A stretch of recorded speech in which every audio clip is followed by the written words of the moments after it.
Në shtëpinë e Big Brotherit, dera hapet dhe brenda hyn vëllai i Olës. Atmosfera ndryshon menjëherë. Nuk është një hyrje zakonshme, nuk ka buzëqeshje apo përqafime të lehta. Në sytë e tij duket lodhje, dhimbje dhe një ngarkesë e madhe emocionesh që mezi po i mban brenda. Ai afrohet drejt saj dhe, pa pritur gjatë, shpërthen. Ola, të kam mbështetur gjithmonë, gjithmonë, po ti s'më dhe ko, s'më dhe mundësi me fol me ty. Zëri i dridhet, por nuk ndalet. Fjalët i dalin me vrull, sikur i ka mbajtur për një kohë të gjatë brenda vetës. Ola, mama nuk është mirë. Kur ke hy këtu, ti e din si kanë qenë gjërat. Babi është sëmur, mami është shumë keq. Çfarë ndodhi? Si ndryshuan gjërat kështu? Si ikën muhabetet tona? Kush ishte qëllimi yt? Kush ishte Ola që unë njoh? Ai ndalet për një moment, merr frym thellë, por lotët tashmë i kanë mbushur syt.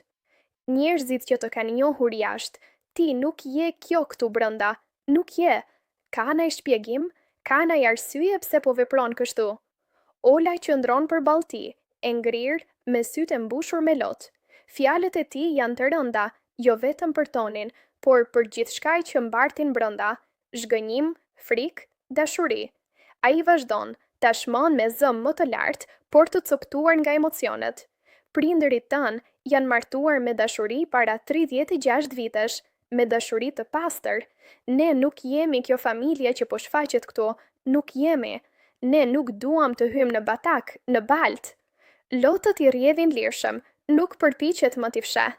Dashuria është gjëja më e bukur në botë, është, por jo në këto kushte, jo në këtë mënyrë, jo kështu, Ola. Zëri i bie, bëhet më i butë, më i thyer. Ki pak respekt për veten. Në atë moment, gjithçka hesht. Nuk ka më kamera, nuk ka më lojë, vetëm një vëllai që i flet motrës së tij nga zemra, me dhimbje dhe me dashuri të përzier bashk. Ola shpërthen në lot, e përfshir nga pesha e fjalëve të tij. Ajo nuk është më thjesht një banore e shtëpisë, por një vajzë, një motër, një pjesë e një familjeje që po e ndjen largimin e saj. Kjo përballje nuk është thjesht një debat, është një thirrje e fortë, një përpjekje për ta rikthyer Olën tek vetja e saj, tek rënjët, tek ajo që ajo ka qenë dhe që, sipas tij, ende mund të jetë. Dhe ndërsa ai qëndron aty, me sytë e skuqur dhe zërin që i dridhet, mesazhi i tij mbetet i qartë. Dashuria ekziston, por duhet jetuar me dinitet, me respekt dhe në kohën e duhur.